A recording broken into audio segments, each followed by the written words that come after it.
नमस्कार. मराठी टेलिव्हिजनवर आपली खास छाप पाडणाऱ्या मालिकांमध्ये आई कुठे काय करते या मालिकेचं नाव आजही आदराने घेतलं जातं. तब्बल 5 वर्ष ही मालिका प्रेक्षकांच्या मनावर अधिराज्य गाजवत होती. महाराष्ट्रातील अनेक घरांमध्ये ही मालिका पोहोचली आणि तिथल्या पात्रांनी आपली वेगळी ओळख निर्माण केली. या मालिकेतील कलाकारांच्या अभिनयाने प्रेक्षकांच्या मनात स्थान निर्माण केलं आणि आजही त्यांना त्यांच्या भूमिकांमुळे ओळखलं जातं. या मालिकेतील कलाकार अजूनही चर्चेमध्ये असतात. लवकरच आई कुठे काय करते मालिकेतील अभिनेता अभिषेक देशमुख नव्या भूमिकेतून रंगभूमीवर झळकणार आहे.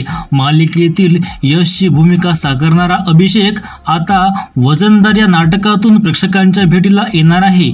या नाटकामध्ये त्याच्यासोबत अलका कुबल, साक्षी पाटील, अभय जोशी आणि पूनम सरोदे हे कलाकारही महत्त्वाच्या भूमिका साकारताना दिसणार आहे. 24 एप्रिल पासून या नाटकाचा शुभारंभ होणार आहे.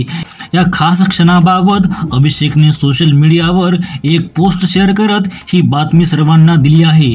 अभिषेकच्या या पोस्टवर अनेक चाहत्यांसह कलाकार मित्रांनीही शुभेच्छांचा वर्षाव केला.